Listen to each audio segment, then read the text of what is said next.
Good morning, good evening, good afternoon, wherever you are in this world, whenever you're finding this video. My name is Louis, and welcome back to another segment and episode of the Daily Article, brought to you by Royal Productions. Here we cover crypto news, blockchain, AI, and anything that has to do with the new financial system, even world events that may have to do with the financial system, like wars or outbreaks or things like that.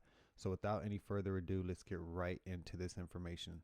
First, let's check the market, and then we'll get into the rest of the news. So basically, total crypto market is at 3.5 trillion. We have Bitcoin sitting at 105, and it's actually had a little bit of bump due to the Feds, and we'll cover that in a bit. And then we have Ethereum sitting at 3,200, 6.4 of course. Solana sitting at 242, Quant sitting at 108. And it looks like some of these coins are recovering.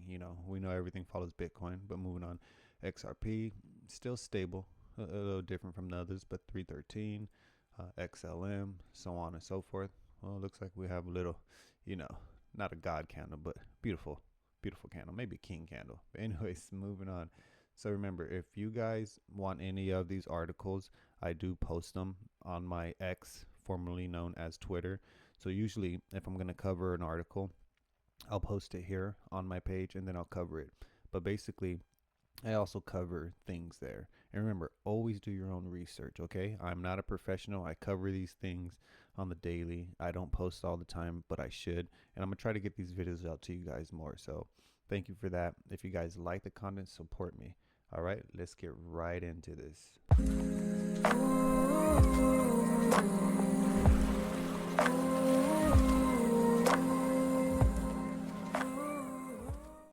All right, let's start off with the OG Bitcoin. So basically, after the Fed decision to hold rates steady, Bitcoin actually dropped, but then rebounded, soaring past its marked 105,000 mark.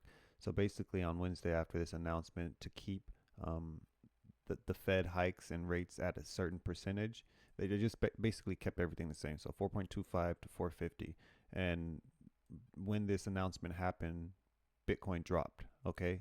But then it rebounded quickly. So it's good and bad. And there's a lot happening with this shift, especially with Donald Trump being in office. And like I said earlier, sometimes there is a political thing that has to do with these markets. So it's important to pay attention to news, especially when it comes to world events and stuff like that. But yeah, Trump is shaking things up, and we'll cover some stuff about Trump in a bit. But yeah, always make sure you pay attention to daily news like this because it could help you with your investment. Not financial advice, but it helps you with your risk tolerance and basically the narrative of whatever project or anything you're interested in. All right, so moving on. So Illinois is also now considering a strategic Bitcoin reserve plan with 5 years holding strategy. So, I'm like on the fence about this stuff. I like Bitcoin, don't get me wrong, but we have to be careful because when we're talking about like our livelihoods and our states and our country and different entities investing in some of these, you know, assets that are speculative. I'm not saying Bitcoin is, but we have to be careful with the basket of coins we put into some of these reserves. And that would make more sense. You don't put all your eggs in one basket. And I think, if we do that with Bitcoin, holding a good strategic plan for Bitcoin for 5 years seems like a good plan in theory, but we have to pay attention to different things, especially like Tether. We'll cover that in a bit. But yeah, I don't think we should be putting our eggs all in one basket. But basically, introduced by Illinois State Representative John Cabello, House Bill 1844, HB 1844 proposes the creation of a strategic Bitcoin, sitting at 105 right now, reserve as a special fund in the state treasury for the purpose of holding Bitcoin as a financial asset. So yeah, I would, and then here goes the bill right here and how it's explained. But yeah, like I would be down for this, but it really has to be strategic, because we already know not, everything just doesn't rise in this market. So I have to take that in consideration and also probably have a plan to sell some, even though they're talking about holding it for 5 years. All right. But that's actually pretty cool because a lot of places are starting to move into this market. And like I said, I'm on the fence about this, but talking about Bitcoin, That's a lot of what people know. When you talk cryptocurrency, that's all they really know is Bitcoin. So this brings more people into all of the ecosystem. So whatever happens with Bitcoin is good for the rest of us. And whatever bad happens to Bitcoin is bad for the rest of us. So, take it with a grain of salt, but also remember, it's a double edged sword. All right. All right. So we kind of covered this a little bit with the Bitcoin conversation in the last article, but this is based off Tether. Okay. This is based on Tether. So Tether is basically being rushed out of the European like crypto market because of the Mika driven USDT uh, delisting. So basically, the Mika is regulation. Okay. And we know with Tether, they've said they don't mind. It's always mixed with them. They said they don't mind playing ball, but then again, they talk about how they don't want to become regulated or they don't need to play ball. So it's up in the air. But with this, the when it comes to crypto, like we have to understand like stuff and the framework is being laid out now. And with Tether not wanting to play ball, like RLUSD coming out and they're fully audited and everything's transparent with them. Like when we're talking about like the crypto markets, when we're talking about financial institutions or big banks or anything like that, they kind of want that transparency. They want to make sure that if they're holding your asset, that your asset is backed and it falls under regulation. So a lot's happening with the Mika framework and stuff like that. But basically, I believe it was I think it's crypto.com is delisting any pairs that are associated with the stablecoin USDT. And I believe it's like 9 coins or something like that. But again, read through the article. It'll be down in the description or even on my page. So check it out and understand if you're holding a lot of Tether, I would look into trying to put this stablecoin into a different asset. They always say cash is king, but with what's happening now in the financial institutions and stuff like that, the market, crypto, I don't really know. But I'm not gonna say you should hold USDT.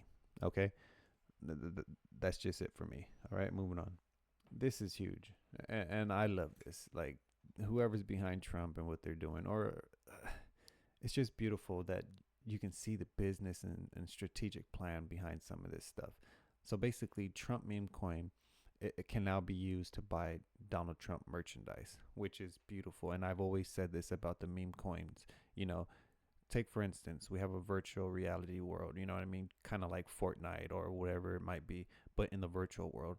Now you have Pepe, you have Doge, you have Cat with Hat, and all these different meme coins. Well, in these metaverses, just like how it is in Roblox and stuff like that, well, you won't be able to have one of these avatars unless you purchase it with that meme coin token. So I see a lot of utility for meme coins and with Trump meme coins and what they just did, it's beautiful. So basically, you can now use the Trump meme coin to buy Donald Trump merchandise. So basically, they've started accepting Trump meme coin as payment method alongside credit cards and Bitcoin. So basically, you can buy a watch, you get me?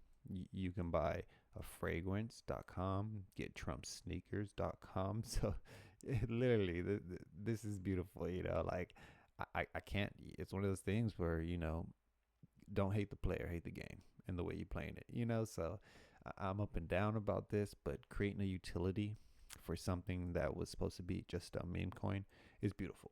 And that's the way you do it. He's a businessman and people around here are making the right decisions, in my opinion.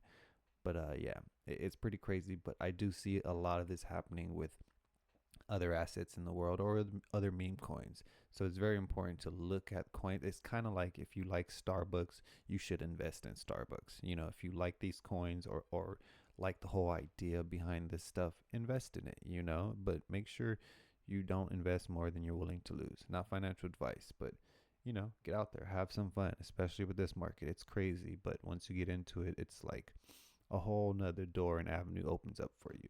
But yeah, let's move on. Some more great news, especially for America. So basically, no more debanking. Fed chair says U.S. banks perfectly able to serve crypto customers, and this is beautiful. So basically, he is basically stating that we should start allowing people to hold assets in a bank. But I go back to my original concept, and everyone knows this who's in crypto. Not your keys, not your, you know, crypto, right? Okay. So that's the sneaky thing about this. So yes, they're starting to say banks should be able to hold assets or even make transferable like um, networks for it. So say if you want to sell your coins and then put the money into the asset that you need to use for like food or gas or whatever. But like the way some of this stuff is going, you're not going to need to put your digital currencies back into the old asset or even cash unless you have a country you're going to that only accepts that. But how it is in America, and how it is for me, like I like Coinbase because Coinbase, either crypto.com, a lot of these places have debit cards. And I would advise you guys, if you don't just get one, get like four or five different, like crypto.com has one, and then you have Coinbase that has one. I think Kraken has one. KuCoin was working on one. Uphold has one. So get multiple ones where you can make sure you can say you do hit on these assets, okay? But make sure you're able to transfer it into multiple cards. You know what I mean? Don't just use one card because then you'll have a certain amount, a limit for that. So if you're getting into this market, have multiple ledgers, have multiple this, it's important to have multiple channels for you to operate. But basically, long story short, they're saying banks should be able to do this now. And with regulations coming out, with all this stuff coming out, like it's about time. 2025 is going to be a beautiful year, especially if banks start, you know, start playing ball, and we're waiting on this lawsuit with Ripple, but that's a whole nother story. I'm not going to get into that here. But yeah, regulations are coming. We just saw it with the Mika, and you know, other countries around the world are starting to do their own regulations, but it's one of those things where they talk about level playing field. Everyone has to kind of have the same set of parameters, but we'll see if that happens. We're still early in this. All right, 3.5 trillion, they ain't nothing, and most of us know that. But let's move on to the next article. All right, so we have some beautiful news for XRP. Of course, you already know XRP Maxi here. No, I'm just playing. No, I'm not. I have a shit ton of things I look into, but this is beautiful. Like I said, Bitcoin bringing traction into the economy is good. Same thing with XRP. Like they work on their own thing. Bitcoin has their own thing. Like two kings can sit at a table, two queens can sit at the same table and still come up with great things for the economy. So that's the way I see it. I'm not this side or that side. Like that don't make sense. I'm not finna fight someone else's battle. I'm not gonna choose a side. I'm gonna stay neutral, and for the most part, just do my own thing. But this is great because basically, I think they talking about volume.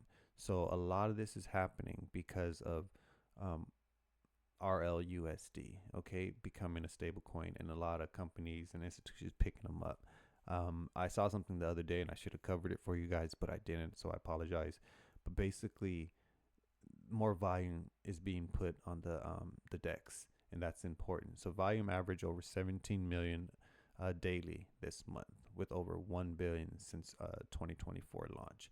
So this is still new. We have to understand this is still early. Okay, read through this article, see what it means to you. But basically, like I was saying, RLUSD.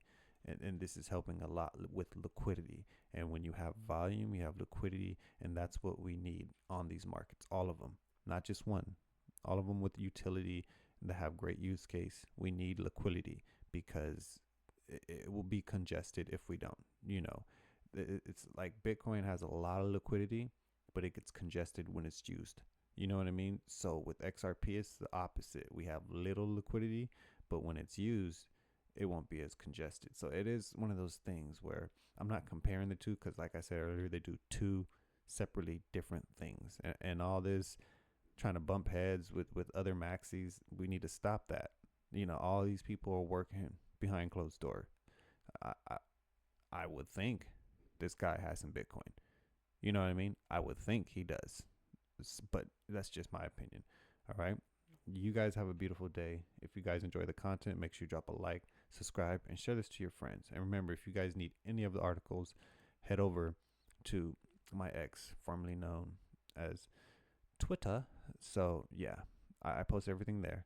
So if you guys want to see these articles or new articles that I don't cover here, follow me there. I'll give you a follow back. You guys have a brilliant day. Peace.